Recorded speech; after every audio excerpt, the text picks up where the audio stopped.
Good morning, good afternoon, good evening. My name is Wilbert Mukori.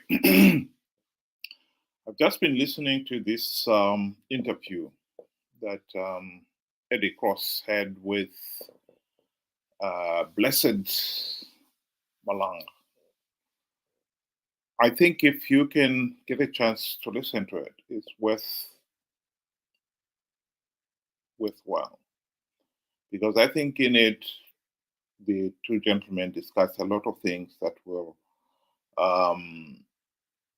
be very useful to anyone who is really interested in serious political discourse in Zimbabwe and to understand what is going on in that country. I'll just play a small section of it and come back to discuss it.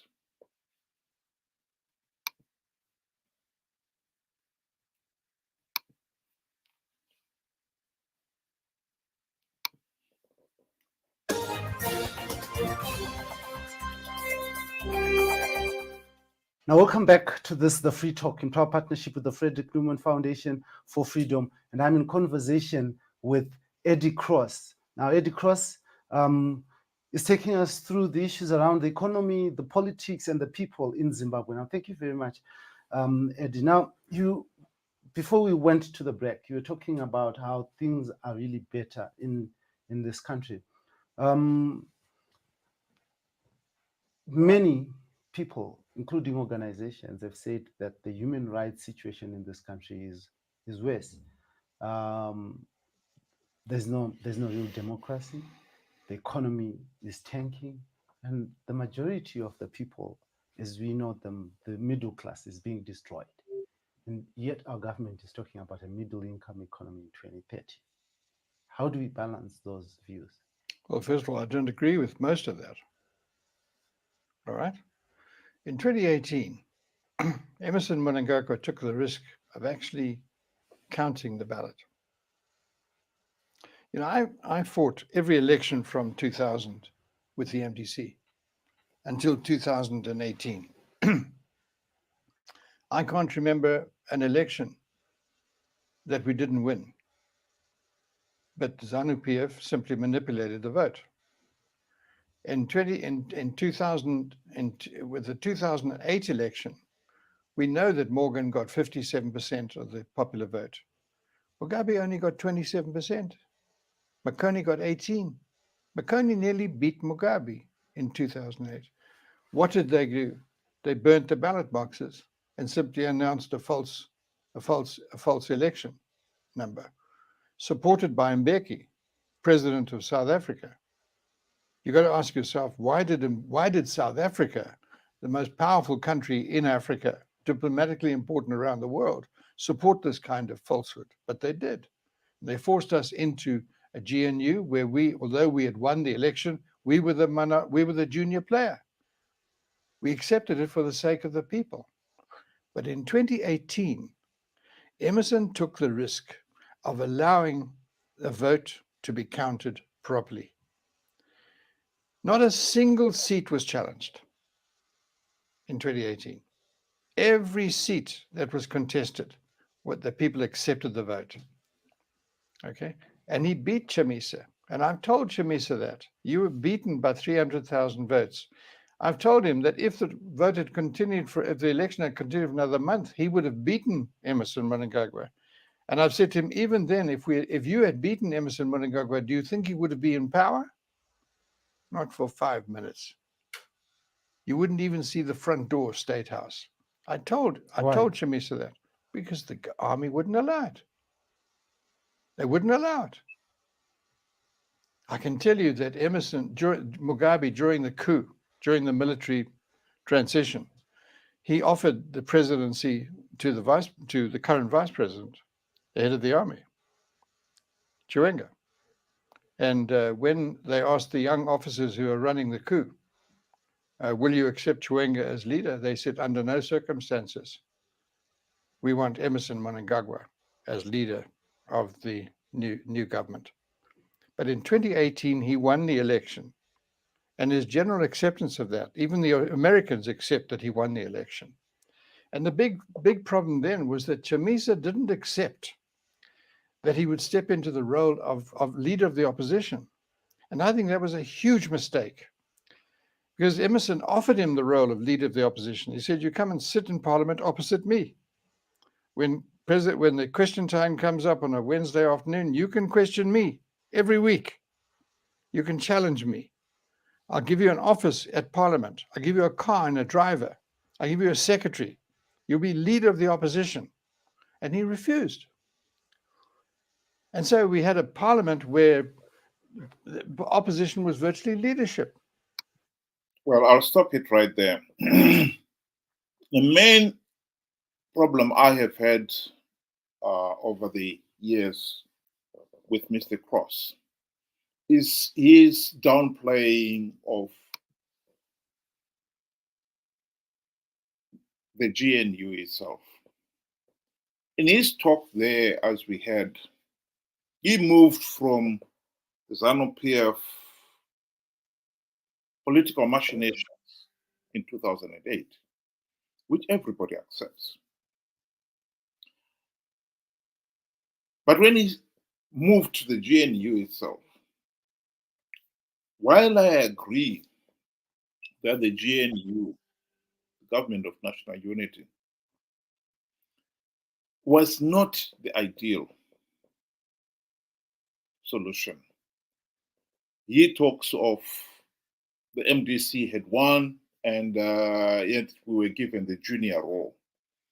Yes, I think maybe the sharing of the available positions could have been more justly done. But what he has failed to understand in all his talks over the years is failed to understand that the essence of the GNU, the primary purpose of the GNU, was to implement the democratic reforms to transform Zimbabwe from a de facto one-party state to a healthy and functioning democratic nation. That was the primary purpose of the GNU. To try to pretend that it was anything else is totally untrue. And yet this is exactly what has been the problem with not only Eddie Cross, but most of his MDC colleagues. They have absolutely refused to accept that political reality. They had the opportunity to implement the democratic reforms, which would have transformed the one-party, the de facto one-party state to a healthy and functioning democracy. They did not implement even one reform. 5 years, they failed to implement even one token reform.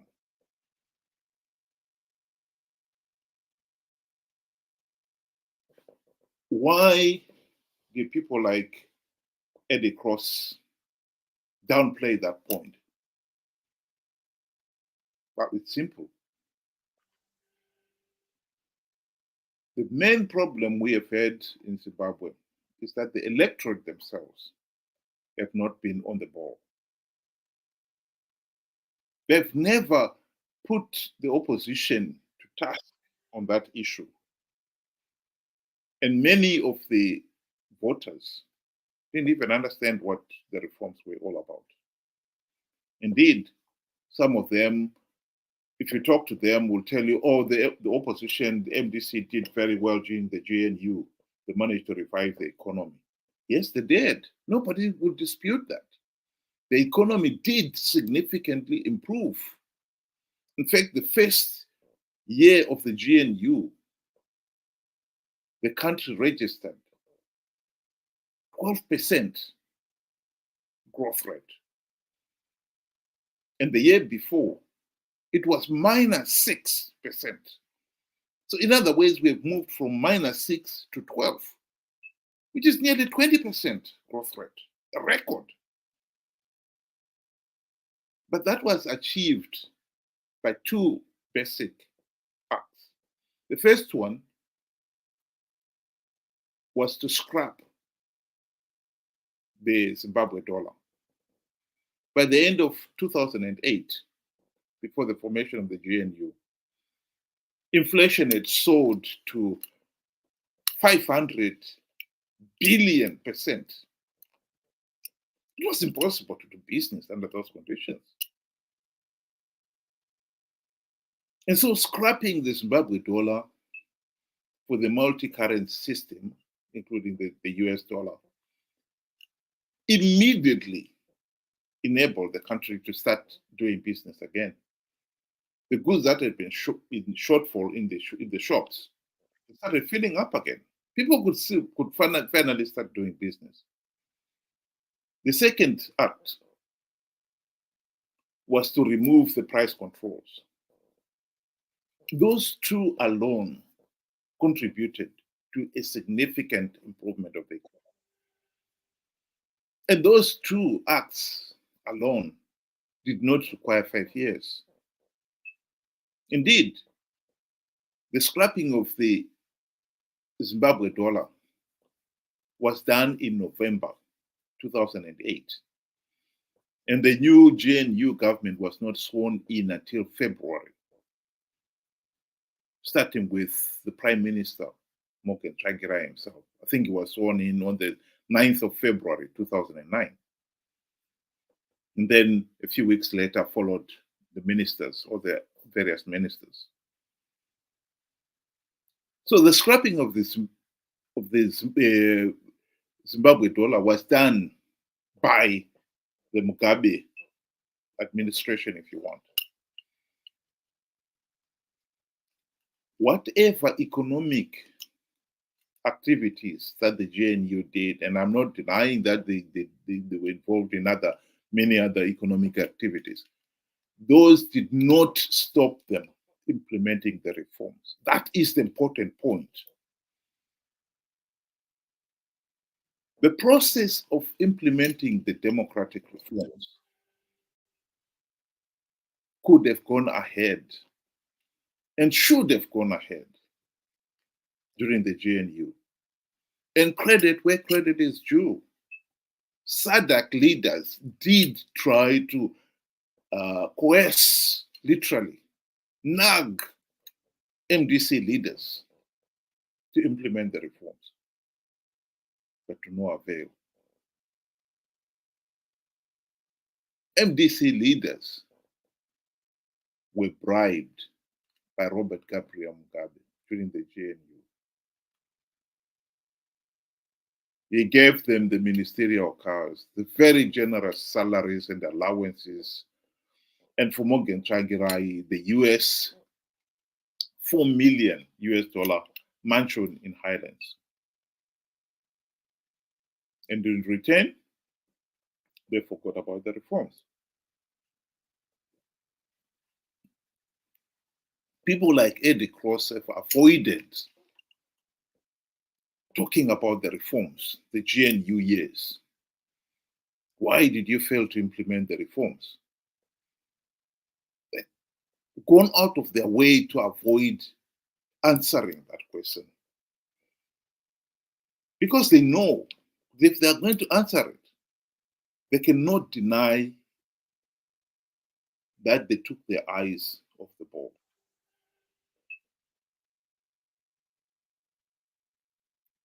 One can compare the GNU with somebody being given a get out of jail ticket card. When you have got the get out of jail card, you do not look at the thickness of the walls, the razor on the walls, the razor fence on the walls, the mind field behind the walls. Because you're not thinking of escaping. You do not have to think about those things. You can walk out of the gate if you've got the get out of jail card. The question then is, why did you fail to use it?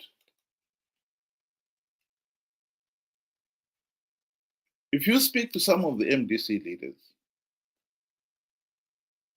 on that point, if they ever try to attempt to answer it, many of them would actually start talking about how difficult it is to do to implement reforms with Zanu PF. In other words, they're talking of the thickness of the walls of the jail, the razor fence, and so forth. Nobody is denying that Zanu PF is a tyrannical regime, but during the GNU, it wasn't up to Zanu PF whether or not the reforms were implemented. Any MP, any senator, any minister, any of the two deputy ministers, prime ministers for MDC, or the prime minister himself could submit reform proposals. That's the point. And yet at the end of the 5 years, not even one reform proposal was submitted because Mugabe bribed them and they were busy enjoying themselves and they forgot about the reforms. A few individuals, and here I'll take note of Atham Tabara. He is one of the few who have admitted that yes, the opposition, we did take our eyes off the ball during the GNU.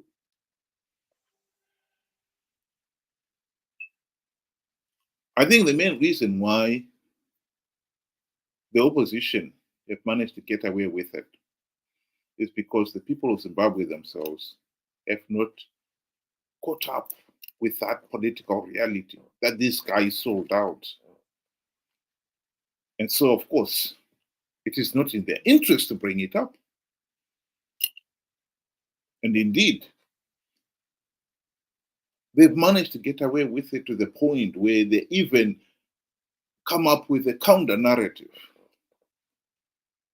Ever since the GNU debacle, the opposition have been selling to the electorate that they could win elections in Zimbabwe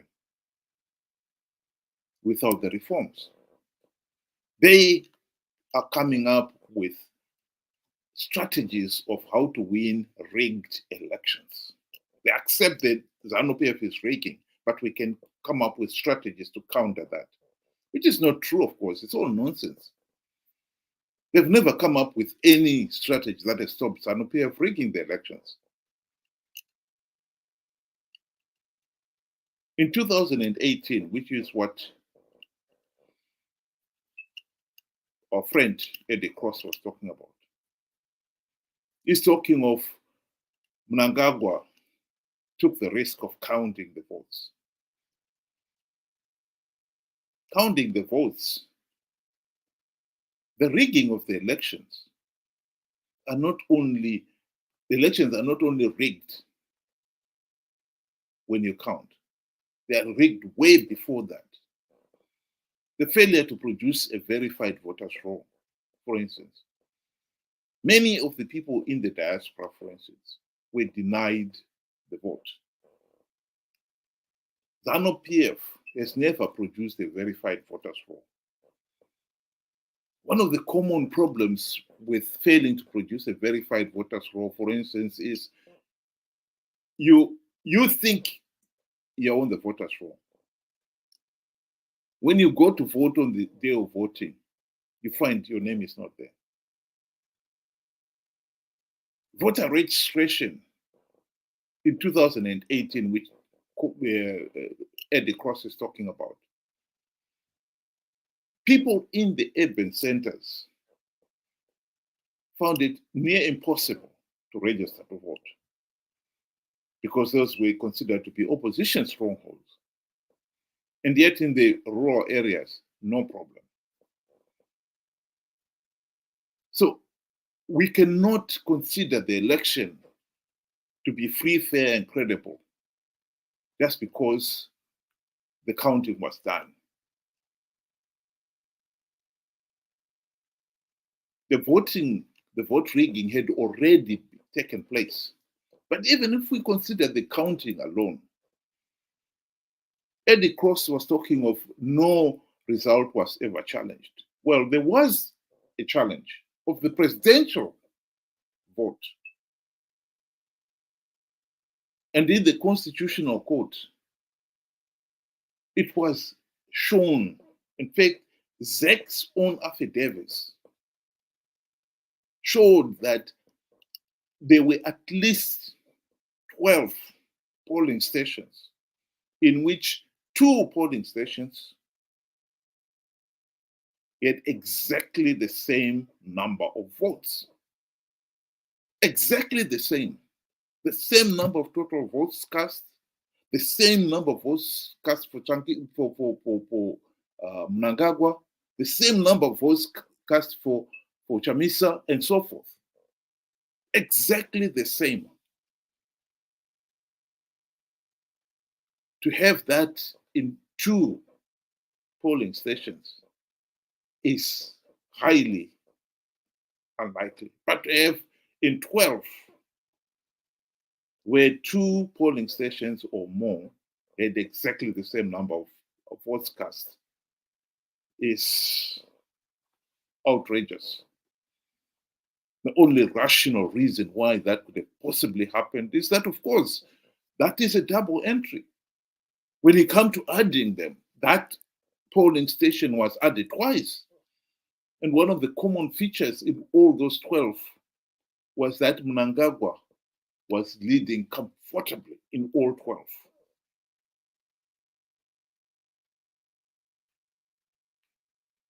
I don't know about the Americans saying that the 2018 elections were free, fair, and credible.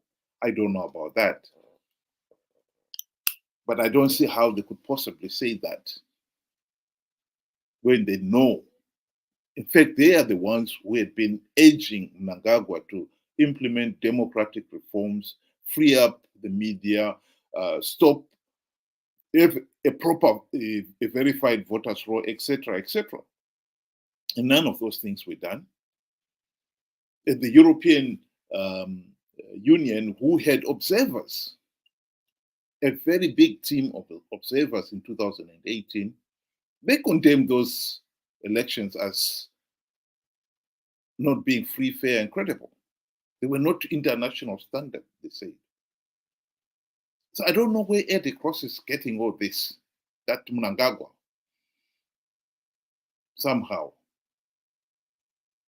managed to hold free, fair, and credible elections in 2018. And he won them, and the international community accept that.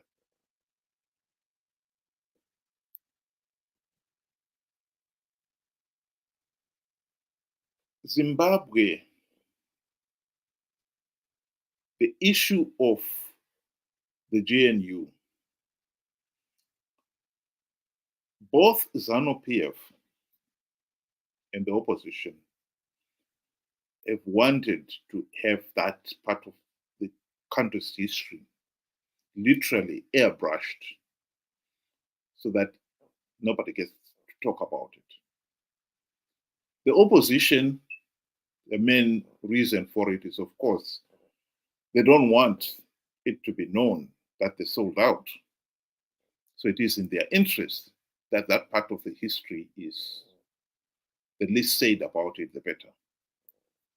Zanu PF, for their part, they benefited from the opposition selling out on reforms.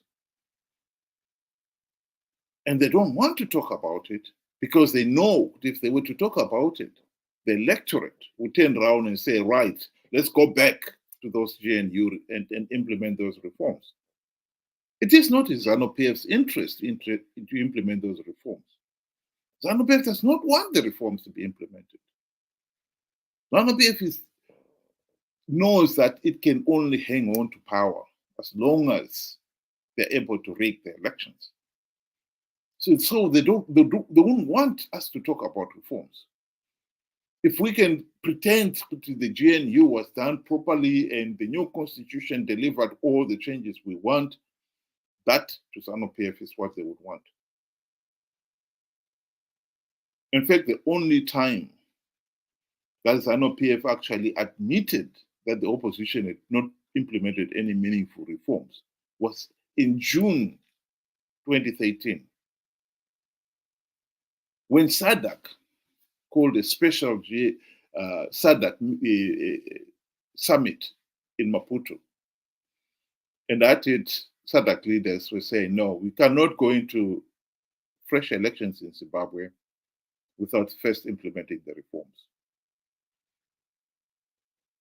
Zanu PF initially agreed to it, but of course they knew that if there were any meaningful reforms implemented, that could be the last time Zanu PF win the elections.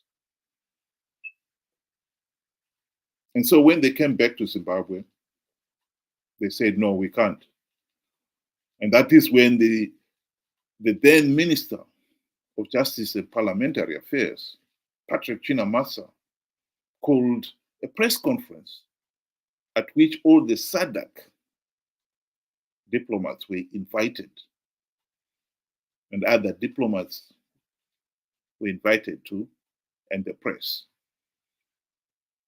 And it was Patrick Chinamasa who said, we cannot postpone the elections to implement reforms because there are no outstanding reforms that Parliament has failed to implement.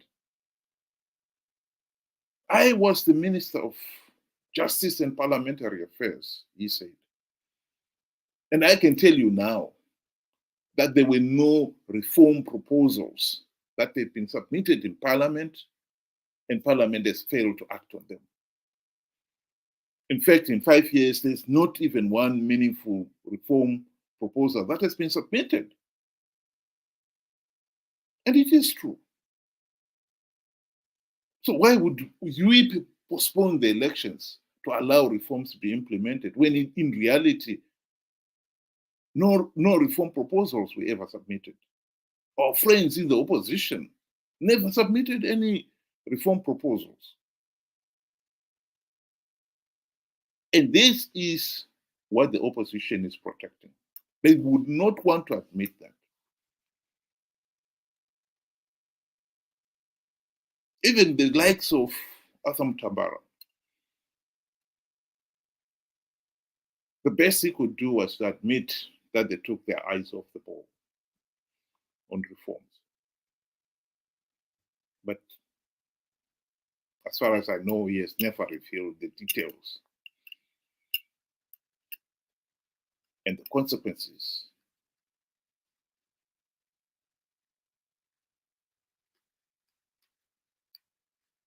The reality is Zimbabwe cannot run away from the fact that the democratic reforms are at the very heart of transforming Zimbabwe from the de facto one-party state that we are in to a healthy and functioning democracy. If we are serious about wanting a free democratic Zimbabwe, we cannot do without implementing the reforms. It is just that simple. And it is important that we understand that point.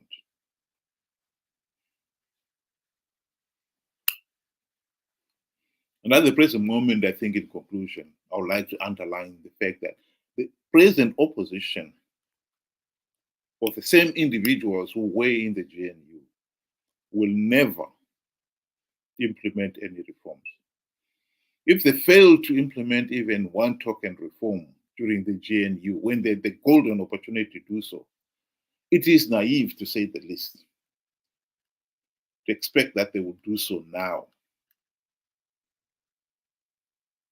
when Zanu PF has got all the trump cards. More so now, when the opposition itself is imploding.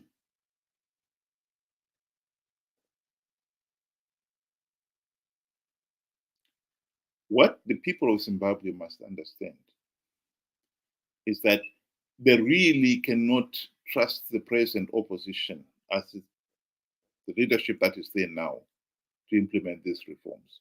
The realization of that is important because that is the first thing you've got to accept for you to say, okay, we need competent leaders who will implement the reforms. As long as you believe that Chamisa and company can still implement the reforms, they can still win rigged elections. You do not take the challenge of implementing the reforms with the seriousness and urgency the matter demands. The present opposition will never implement the reforms because, for one thing, they will never admit that they sold out during the GNU. And Eddie Cross, I think some of the things that he said in this interview are true and relevant. But when it comes to the GNU, not only this interview, but in many others in the past, he has always avoided addressing that point. As far as the opposition is concerned, and even Zanu PF supporters are concerned, the GNU years have been airbrushed out of Zimbabwe's history. The truth of the matter is, we may have failed to implement the democratic reforms during the GNU when we had the golden opportunity to do so. That does not mean we do not need the reforms. In fact, we need them now more than ever before. The fact that Morgan Tsvangirai and company failed to implement the reform does not mean else is competent to do the same. We just have got to get quality leaders who can implement those reforms, who appreciate the importance of those reforms. Eddie's assertion here that the 2018 elections were free, fair, and credible is absolutely ridiculous. Zimbabwe can never hold free, fair, and credible elections without implementing the reforms. It's that simple. You cannot have free, fair, and credible elections without even something as basic as a verified voters roll. And this SEC, as is presently constituted, would never produce a verified voters roll. And to be fair to them, the opposition has always shown a willingness to participate in those elections, even without a verified voters roll. Why?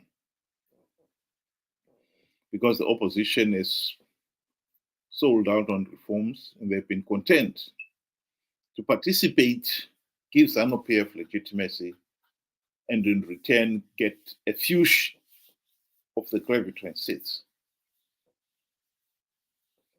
That is the truth.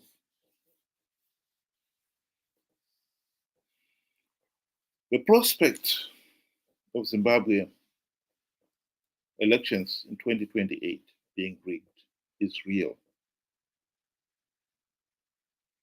And we can pretend that it's not going to happen, but we are only deceiving ourselves.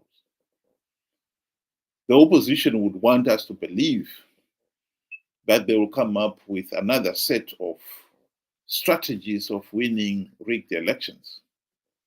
But that also is just fooling ourselves. But then Zimbabweans have shown that they've got an incredible capacity of being conned.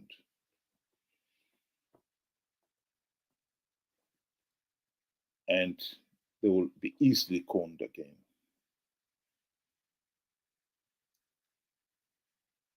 But the reality is even the coming next 5 years of this regime is unthinkable.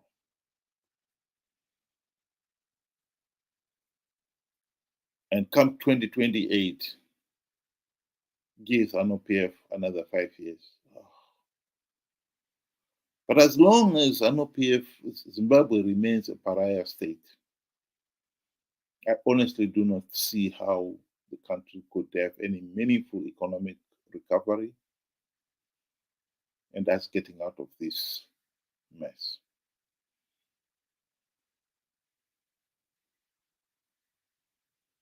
Thank you very much for listening, and good night.